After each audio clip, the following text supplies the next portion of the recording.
Hello everybody, myself Rahul Rohila. मैं आपको पढ़ाऊँगा programming in C.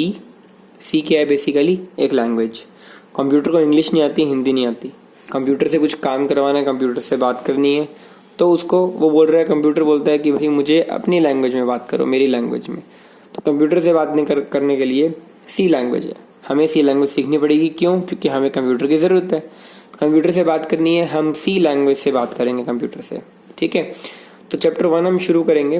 Basically सबसे पहले हम ये देखते हैं कि आखिर कंप्यूटर का है क्या, कंप्यूटर है क्या चीज़। थोड़ा सा बेसिक देखेंगे चैप्टर 1 में। चैप्टर 1 बेसिकली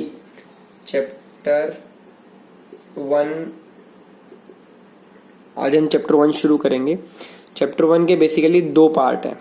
पहला पार्ट तो है इंट्रोडक्शन।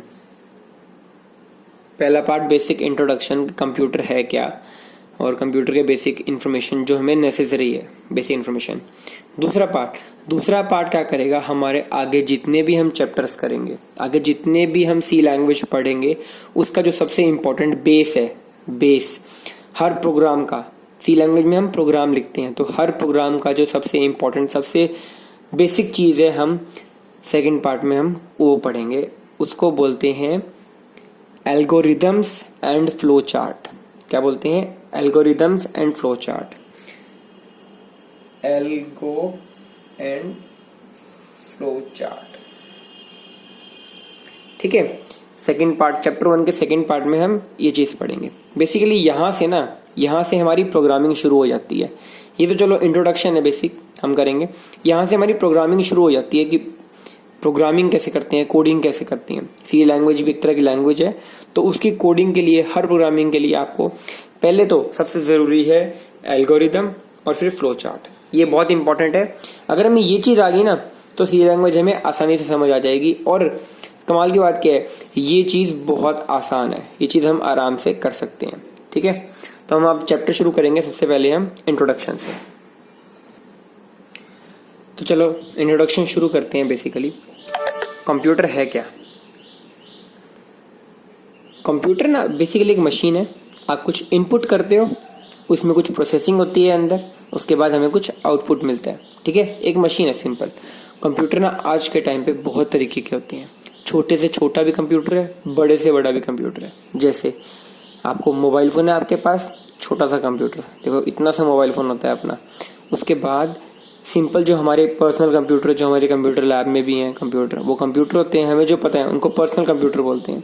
लैपटॉप होता है, लैपटॉप को कहीं भी ले जाओ, आपके पास आपका कंप्यूटर। ठीक है, उसके बाद जो बड़ी बड़ी रिसर्च होती है ना, जैसे जो बाहर नासा वगैरह में रिसर्च हो रही है, उनके कंप्यूटर जो होते हैं वो एक एक कमरे के कंप्यूटर होते हैं। इतना बड़ा सीपीयू होता है उनका, सुपर कंप्यूटर्स बोलते हैं उनको। बड़े बड़े रिसर्च के लिए बड़े बड़े कंप्यूटर भी चाहिए। तो बेसिकली जो कंप्यूटर है ना, कंप्यूटर 3 अलग अलग तरीकों का होता है। पहला तरीका है डिजिटल कंप्यूटर। पहला तरीका क्या है? Digital computer. दूसरा तरीका है एनालॉग कंप्यूटर। और थर्ड फॉर्म है कंप्यूटर की हाइब्रिड। कंप्यूटर इन ही 3 फॉर्म्स के होते हैं। अब ये जो डिजिटल वाला कंप्यूटर है ना, ये वो कंप्यूटर है जो हमारे लिए कंप्यूटर है, जो हम कंप्यूटर मानते हैं ना, जो हम कंप्यूटर लैब में देखते हैं कि हाँ भाई हमें कुछ दिख रहा है, हम काम कर रहे हैं, अंदर सेव हो रहा डाटा, MS वर्ड फाइल बना ली, जो भी है। हम हमारे लिए जो असली कंप्यूटर है, लैपटॉप हमारा कंप्यूटर है, वो बेसिकली डिजिटल कंप्यूटर में आता है। अब ये एनालॉग कंप्यूटर क्या चीज़ है? एनालॉग कंप्यूटर क्या चीज़ है? एनालॉग ना एक तरीके का बहुत छोटा सा कंप्यूटर का एक पार्ट है। जैसे थर्मामीटर है। थर्मामीटर में क्या होता है? थर्मामीटर आपने देखा होगा आजकल। एक हमने अपना टेम्परेचर देखा, एनालॉग में आ गया, उसके थर्मामीटर की स्क्रीन में आ गया भाई हाँ 99 डिग्री टेम्परेचर है, बस आउटपुट कर दिया उसने, है ना। हमने जैसे ही हमारा टेम्परेचर से हटा लिया थर्मामीटर को, तो उसमें आउटपुट खत्म हो गया, आउटपुट कोई सेव नहीं हो गया उसका डाटा। तो ये एनालॉग कंप्यूटर होते हैं। जैसे गाड़ी चला रहे हैं, रेस दे रहे हैं, तो मीटर में वो दिखाता है कि हाँ भाई रेस आपकी बढ़ गई, 60 किलोमीटर पर आवर की स्पीड है ये। और फिर जैसे ही 0 कर देंगे तो वापस रेस खत्म। तो ये एनालॉग कंप्यूटर होते हैं जो सिर्फ बस जब काम चल रहा है तभी चलते हैं, अदरवाइज खत्म। ठीक है, अब तीसरा हाइब्रिड कंप्यूटर। जैसे हॉस्पिटल्स में आईसीयू होता है ना, आईसीयू इंटेंसिव केयर यूनिट, जहाँ पे बहुत खतरनाक खतरनाक मशीनें होती हैं जो कि इंसान को बचाती हैं। वो जो मशीनें हैं वो हाइब्रिड कंप्यूटर्स होती हैं। जैसे जहाँ पे जैसे बीपी वगैरह दिखता है, मॉनिटर होता है ना, हार्ट बीट दिखती है, वो ऐसे ऐसे ऐसे, तो वो हाइब्रिड कंप्यूटर होते हैं कि दिख भी रहा होता है, साथ साथ वो सारा डाटा एक इंसान का जैसे हार्ट बीट, ऑक्सीजन लेवल, ये सब दिख भी रहा होता है, लाइव चल रहा होता है, और साथ साथ वो सब सेव भी हो रहा होता है ताकि हम इंसान को स्टडी कर सकें। तो वो हाइब्रिड कंप्यूटर होते हैं। ठीक है, हमारे लिए जो हमने जो प्रोग्रामिंग सी लैंग्वेज पढ़ना है ना, वो हमें पढ़ना है बेसिकली ये डिजिटल कंप्यूटर। अब इस चैप्टर में हमें जिससे डील करना है ना, वो है हमारा डिजिटल कंप्यूटर। ठीक है, हम इससे डील करेंगे प्रोग्रामिंग इन सी लैंग्वेज में, हम डिजिटल कंप्यूटर से डील करेंगे। ठीक है, अब बेसिकली हम प्रोग्रामिंग कर रहे हैं तो हमको क्या बोलते हैं? हमको बोलते हैं प्रोग्रामर। हम क्या हैं? प्रोग्रामर, जो प्रोग्रामिंग कर रहे हैं। प्रोग्रामिंग मतलब हाँ भी हम सी लैंग्वेज का यूज करके हम एक ऐसा प्रोग्राम लिख रहे हैं, एक ऐसी चिट्ठी लिख रहे हैं जो हम कंप्यूटर को देंगे और फिर कंप्यूटर हमारा काम कर देगा। ठीक है, तो हमें प्रोग्रामर बोलते हैं, प्रोग्रामर। तो अब हमारे प्रोग्रामर के लिए हमारा जो कंप्यूटर है वो क्या है? मतलब बेसिकली एक प्रोग्रामर के लिए जो कंप्यूटर है ना, कंप्यूटर मॉडल, वो तीन चीजों से मिलके बनता है। बेसिकली 3 चीजों से मिलके बनता है। पहला क्या है? पहला है प्रोसेसर। अब प्रोसेसर आपने सुना होगा वर्ड, कंप्यूटर के लिए प्रोसेसर क्या है भाई? तेरे कंप्यूटर का कितना प्रोसेसर है? i3 है भाई, i5 है, मेरा तो i7 है भाई। सबसे इंपॉर्टेंट चीज होती है प्रोसेसर। CESSOR। कंप्यूटर के हम इंपॉर्टेंट चीजें देख रहे हैं जो हमारे प्रोग्रामिंग के लिए हमें जरूरी है। पहली चीज है प्रोसेसर। दूसरी चीज मेमोरी। मेमोरी मतलब मेमोरी तो पता ही है, हाँ भाई हार्ड डिस्क में तेरी कितनी जीबी की मेमोरी है भाई? मेरे पास पता है 32 जीबी की पेन ड्राइव है भाई। तो ये मेमोरी होती है कि हाँ भी हमारी चीजें कहाँ स्टोर होंगी। अब जो भी हम लिख रहे हैं, जैसे मैं ये लिख रहा हूँ यहाँ पे, तो ये बोर्ड पे इस प्रोसेसर ने इस बोर्ड पे इतनी जगह खा ली मेरी, इस प्रोसेसर ने मेरे वाइट बोर्ड के इतनी जगह खा ली, तो इस प्रोसेसर की मेमोरी इतनी है। तो हर चीज को मेमोरी जरूरी है ना, कि कहीं ना कहीं उसे, अब हमको रहने के लिए घर तो चाहिए ना। हम सरकार से हम प्लॉट खरीदते हैं हमारा, हाँ भी हमारे घर का प्लॉट ये है, तो वो हमने मेमोरी, वो हमारी रहने की मेमोरी है कि हम कहाँ रह रहे हैं। इसलिए हर चीज को एक एड्रेस चाहिए होता है, वो मेमोरी होती है उसकी। ठीक है, और तीसरी चीज जो कि सबसे इंपॉर्टेंट है, इनपुट एंड आउटपुट डिवाइसेस। अब थर्ड चीज है input and output devices. Input and output devices सबसे इंपॉर्टेंट है। इन्हीं का ही तो यूज करके हम कंप्यूटर से बातचीत करते हैं। मतलब इन्हीं से तो हम इन इनपुट डिवाइसेस से ही, क्योंकि कंप्यूटर का काम क्या है, कुछ इनपुट होएगा, वो कुछ प्रोसेस करेगा और फिर कुछ आउटपुट मिलेगा। तो इन इनपुट डिवाइसेस से ही तो हम इनपुट करते हैं कुछ आउटपुट डिवाइसेस से हमें कुछ आउटपुट मिलता है। बाकी काम कंप्यूटर के अपना है, बाकी काम ये प्रोसेसर और मेमोरी करते हैं, जो वो प्रोसेसिंग वाला सारा काम है। अब एक बात बताओ, जैसे गाड़ी होती है, गाड़ी में सबसे इंपॉर्टेंट चीज क्या है? हाँ भाई टायर मेरे बहुत अच्छे हैं और मेरे ना अंदर सीट कवर डलवा रखे हैं 10,000 के भाई, गाड़ी में अंदर मेरे एसी लगा हुआ है बहुत तगड़ा। पर सबसे इंपॉर्टेंट चीज क्या है गाड़ी की सबसे इंपॉर्टेंट चीज है उसका इंजन। जो उसका इंजन है वो उस गाड़ी का दिमाग है। हमें देख लो, हमारे शरीर में सबसे इंपॉर्टेंट क्या है? हमारा दिमाग। तो वो दिमाग वाली चीज है जो बताती है कि करना क्या है, कैसे करना है, जो सोचता है, जो कैसे करता है ना। तो ऐसे ही पूरे कंप्यूटर के लिए जो कंप्यूटर का दिमाग होता है, कंप्यूटर का ब्रेन ऑफ कंप्यूटर, उसको बोलते हैं सीपीयू। क्या बोलते हैं? CPU. CPU full form central processing unit. ये वो डब्बा होता है जिसमें हम दबाते हैं ना, हाँ भी शट डाउन हो जा, पावर ऑन हो जा। तो ये सीपीयू होता है, ये प्रोसेसर की कैटेगरी में आता है। मतलब ये प्रोसेसर जो है ना, जो मेन चीज है, ये होती कहाँ है? ये इस सीपीयू डब्बे के अंदर होती है। ये सीपीयू हमारे कंप्यूटर का दिमाग है। सबसे इंपॉर्टेंट चीज हमारे कंप्यूटर की ये सीपीयू होती है। अभी जो सीपीयू है ना, ये जो दिमाग है, ये भी 2 चीजों में डिवाइडेड होता है। पहली चीज होती है कंट्रोल यूनिट, कंट्रोल यूनिट, और जो दूसरी चीज है उसको बोलते हैं ALU, arithmetic and logical unit. CPU के 2 पार्ट है बेसिकली। ये जो प्रोसेसर है ना, जो ये सीपीयू के अंदर मिलता है, सीपीयू के अंदर हमें प्रोसेसर डलता है हमारा। जैसे आपने सुना होगा i3, core to ड्योर, i5, Intel के ना ये प्रोसेसर होते हैं। ये असली वो दिमाग है जो काम करता है, ठीक है। ये सीपीयू के अंदर होता है प्रोसेसर। सीपीयू के दो पार्ट, कंट्रोल यूनिट, एएलयू। अब ये समझते हैं कि हाँ भी ये दोनों का अलग अलग काम क्या है। अब ये कंट्रोल यूनिट पता है क्या है? कंट्रोल यूनिट ना जैसे हमारी बॉडी में जो काम नर्वस सिस्टम करता है ना, नर्वस सिस्टम, वही काम ये कंट्रोल यूनिट करता है। नर्वस सिस्टम क्या करता है? पूरी बॉडी में दिमाग से वो सिग्नल भेजता है कि हाँ भाई ये काम कर, ये काम कर। जैसे गरम अगर कोई गरम तवा रखा है, मैंने उसके ऊपर हाथ रख दिया तो मेरा ब्रेन नर्वस सिस्टम से सिग्नल भेजेगा मेरे हाथ को, भाई उठा ले वरना जल जाएगा। तो वो चीज कंट्रोल यूनिट करती है इस कंप्यूटर में। जैसे हमें कंप्यूटर से कुछ भी काम कराना है कि हाँ भी कुछ भी काम कंप्यूटर से जो करते हैं वो ये कंट्रोल यूनिट बताती है। किससे? वो प्रोसेसर से कनेक्टेड होती है। प्रोसेसर कंट्रोल यूनिट को बोलता है कि भाई कंप्यूटर के मॉनिटर स्क्रीन पर बता दे कि 2+2 4 होता है। तो मतलब कंट्रोल यूनिट जो है ना, मेन कंट्रोल यूनिट, वो नर्वस सिस्टम का काम करती है। वो सिग्नल भेजती है, सिग्नल कैच करती है कि हाँ भाई अब ये काम करना है, अब ये काम करना है, इतनी मेमोरी यहाँ चाहिए, इस चीज़ को कॉपी करके यहाँ चलाना है, फेसबुक ऑन कर दो। ये जो है ना, ये कंट्रोल यूनिट करवाता है कंप्यूटर से। कंट्रोल यूनिट सिग्नल भेजता है कि हाँ भाई अब ये काम कर, अब ये काम पर। हाँ, अब जैसे हम कोडिंग करेंगे, हम कोडिंग करके मतलब हम प्रोग्रामिंग करेंगे सी लैंग्वेज में, तो वो सी लैंग्वेज को ना कंट्रोल यूनिट क्या करता है कि हाँ भाई प्रोग्राम लिख दिया, वो बताएगा प्रोसेसर को कि हाँ भाई इसने ये प्रोग्राम भेजा है, ये प्रोग्राम चाहिए इसको। तो फिर प्रोसेसर वो काम करेगा, वो प्रोग्राम को रन करेगा, उसके बाद वो वापस कंट्रोल यूनिट को बताएगा, फिर कंट्रोल यूनिट बताएगा हमारे मॉनिटर को। कीबोर्ड से सिग्नल गया कंट्रोल यूनिट के पास, कंट्रोल यूनिट ने सिग्नल भेजा प्रोसेसर के पास, सीपीयू ने सारा काम कर दिया, वापस कंट्रोल यूनिट के पास आया, कंट्रोल यूनिट ने वापस मॉनिटर को बोला कि भाई अब ये कर दे। तो फिर जो मॉनिटर, हमारी जो स्क्रीन है ना, वो स्क्रीन हमें आउटपुट दे देती है। तो ये वो सिग्नल भेजता है सारे के सारे, ठीक है। अब ये अर्थमेटिक एंड लॉजिकल यूनिट क्या है?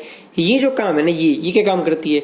ये जितना भी हमारे अंदर, हमारे कंप्यूटर में जितना भी अर्थमेटिकल और जो लॉजिकल काम होता है ना, लॉजिकल काम, मान लो कुछ भी such as addition, subtraction, comparison करना, कुछ भी, जितने भी जो लॉजिकल काम होते हैं ना, अर्थमेटिक और लॉजिकल काम, वो ये एएलयू करता है। कोई भी डिसीजन लेना है या कोई भी कंपैरिजन करना है, कुछ भी लॉजिकल काम होता है ना, जो भी, वो चीज़ ये एएलयू करती है, ठीक है। ये दो कंप्राइज, ये दो जुड़ के बनते हैं सीपीयू, ठीक है। अब इन सब में ना, जैसे ये तो हमारा प्रोसेसर का काम हो गया। अब दूसरी चीज क्या है? मेमोरी। अब हम मेमोरी पढ़ते हैं। ये मेमोरी क्या चीज है?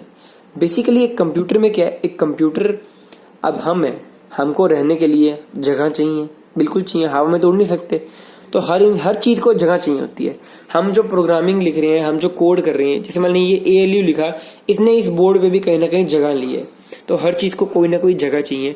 तो जो हम कंप्यूटर की बात कर रहे हैं, अब दुनिया हमारे लिए ये पूरी अर्थ नहीं है, अब कंप्यूटर के लिए दुनिया क्या है, उसका वो कंप्यूटर है, ठीक है, कंप्यूटर। अब हम कोडिंग कर रहे हैं, हमने कोड लिखा, तो जो भी प्रोग्राम हमने लिखा उसको तो रहने के लिए कोई जगह चाहिए। तो वो जो प्रोग्राम हम लिख रहे हैं वो अपनी कुछ मेमोरी लेगा, 1 बाइट। अब आपने सुना होगा 1 GB, 2 GB, MB, ये अलग अलग उसकी यूनिट होती हैं।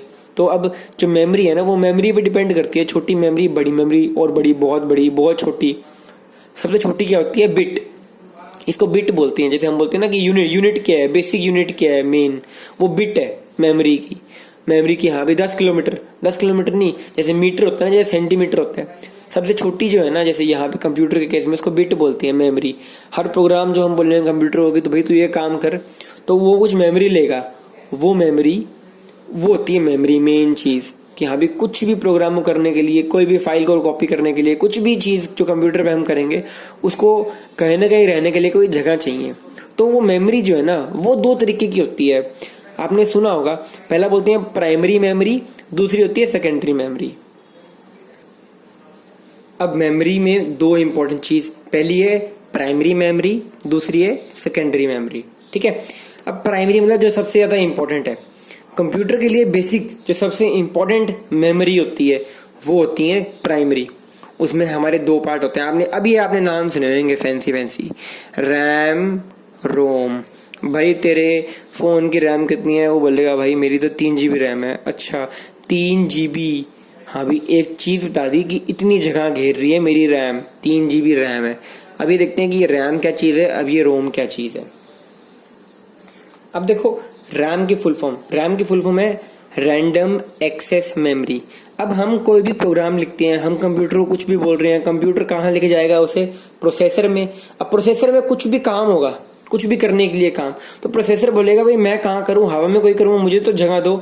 तो हमने कुछ भी काम बोला कंप्यूटर को, कंप्यूटर कुछ भी काम कर रहा है, तो वो जो काम हो रहा है, प्रोसेसर जो काम कर रहा है, वो जहां पे काम कर रहा है वो रैम है।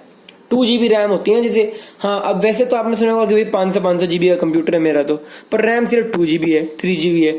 मतलब जो वो एक्टिव काम कर रहा है ना, उस टाइम पे जो वो काम कर रहा है, जो भी हम काम बोल रहे हैं उसको, वो काम जो प्रोसेसर कर रहा है ना, तो उसे जितनी जगह चाहिए जो वो सिर्फ उस काम करने के लिए। मान लो हम एक वर्ड का डॉक्यूमेंट लिख रहे हैं, हम कुछ टाइप कर रहे हैं, लेटर हमने कुछ टाइप कर दिया, तो सिर्फ उतने काम के लिए उसको जो जगह चाहिए ना, वो रैम है। जब हमने वो डॉक्यूमेंट बंद कर दिया ना, टाइप करके लेटर सेव कर दिया, बंद कर दिया, तो फिर हम रैम खत्म, क्योंकि अब हम नहीं कर रहे वो काम। तो रैम क्या करती है भाई, प्रोसेसर को कुछ भी हम काम बोल लेंगे करने के लिए, तो वो भी काम करेगा, तो उसको जगह चाहिए ना। तो वो जो एक्टिव काम होता है ना, एक्टिव काम जो भी चल रहा होता है, जो भी हम प्रोग्राम भेजते हैं, जो भी डाटा भेजते हैं, उसको जो भी चीजें चाहिए, उसको जो भी जगह चाहिए, वो रैम है हमारी। ठीक है, ये जो रैम होती है ना, ये रीड एंड राइट मेमोरी होती है। मतलब कुछ भी काम कर रहा है, वो पढ़ भी रही है कि हाँ भी अच्छा, जैसे कि हमने बोला कि यहाँ से इसको कॉपी करके पेस्ट कर दे, तो कॉपी कर रहा है, उसने सारा पढ़ा उसको और फिर पेस्ट भी कर दिया। मतलब कुछ काम पढ़ती भी है वो और करती भी है वो काम, रैम। अब ऐसी जो रोम है, रोम का फुल फॉर्म क्या है, रीड ओनली मेमोरी। अब अपने कंप्यूटर में मेन चीज क्या है, हाँ भाई, हार्ड डिस्क नाम सुना होगा आपने, हार्ड डिस्क। हम अपने कंप्यूटर में मूवियाँ डाउनलोड करके रखते हैं, हम अपने कंप्यूटर में PDF डाउनलोड करके रखते हैं, तो वो रखते हैं तो कहाँ रखते हैं, वो होती है हमारी प्राइमरी मेमोरी की रोम। जो काम हो रहा होता है एक्टिवली, वो रैम में होता है। जैसे कि आपने अब आपको समझ आया होगा, जो मेन काम है ना, वो रैम का है वैसे। तो अब आपका कंप्यूटर जो है ना, आप उसको देखोगे ध्यान से, अगर 500 GB तो उसकी हार्ड डिस्क होएगी, पर रैम होएगी सिर्फ 2 GB या 3 GB, या ज्यादा से ज्यादा आजकल थोड़ा महंगा ले लो तो 8 GB। तो मतलब बेसिकली रैम हमें ज्यादा नहीं चाहिए, बस हाँ 3 GB बहुत है या 4 GB बहुत है कुछ भी काम करने के लिए। रोम हमें चाहिए ज्यादा। रोम कैसे, हमें चीजों को स्टोर करना है ना, हमें चीजों को, अब जैसे हमें सब्जी बनानी है, सब्जी बनाने के लिए तो हमने इतनी छोटी सी कढ़ाई ली, उसमें सब्जी बना ली, कढ़ाई धो के रख दी। पर भाई अब उस सब्जी को 10 लोग खाना खाएंगे ना, उनको 10 लोगों को हमें अलग अलग प्लेट में देनी है, तो ज्यादा जगह चाहिए। तो ये वो रोम है जहाँ पे हम अपनी सारा की कंप्यूटर में जो भी हमारा है ना सामान, वो सब वहां रखते हैं। जैसे कि जो भी हमारी रीड ओनली मेमोरी, अब वो हम सिर्फ उसमें हम कुछ प्रोसेस नहीं कर सकते, उसमें हम सिर्फ देख सकते हैं। अभी मूवीज रखी हैं हमारे कंप्यूटर में, गेम रखी हैं हमारे कंप्यूटर्स में, PDF रखे हैं बहुत सारे पढ़ने के लिए, वर्ड डॉक्यूमेंट रखे हैं, तो वो सब रखे हैं। तो कहाँ रखे हैं भाई, वो हमारी रोम होती है, रीड ओनली मेमोरी। ठीक है, जैसे हमारी हार्ड डिस्क होती है ना, आजकल एक SSD चलती है, सॉलिड स्टेट ड्राइव, वो भी एक रोम है। हमारी जो विंडो है, वो विंडो इंस्टॉल होती है, वो कहाँ होती है, वो रोम के अंदर इंस्टॉल होती है। ठीक है, तो ये प्राइमरी मेमोरी होगी, एक हो गया रैम, एक हो गया रोम। ठीक है, इसके बाद ये सेकेंडरी मेमोरी क्या है। अब सेकेंडरी मेमोरी क्या है, कभी कभार जैसे क्या होता है, ये तो इसे बोलते हैं मेन मेमोरी, जो कंप्यूटर की मेन मेमोरी होती है। अब कभी कभार हमें ना, हम बहुत इंटेलिजेंट हैं, हम बहुत काम करते हैं, हमारे लिए भाई ये जो मेन मेमोरी है ना कम पड़ गई। अब भैया मैं बोलता हूँ मेरे पास तो पेन ड्राइव है। क्या है मेरे पास, पेन ड्राइव। मेरे पास तो एक और हार्ड ड्राइव पड़ी है अलग से भाई, मेरे पास तो एक CD है। तो जैसे मेरे पास तो एक मेमोरी कार्ड है। ये जो है ना, ये हमारी सेकेंडरी मेमोरी होती है कि हाँ भाई है तो है मेमोरी, इनमें हम चीजें रखते हैं, पर ये हमेशा कंप्यूटर से जुड़ी नहीं रहती। जब इनका काम होता है, इनको लगाते हैं, इनमें से जो चीजें हैं उनको उठा लेते हैं, बस फिर उनका काम कर देते हैं। ठीक है, तो ये होती है सेकेंडरी मेमोरी। समझ आ गया। तो ये मेमोरी के देखो 2 पार्ट है सबसे इंपॉर्टेंट। अब इनपुट एंड आउटपुट डिवाइसेस मुझे आपको बताने की जरूरत नहीं है, क्योंकि आपको पता है इनपुट डिवाइसेस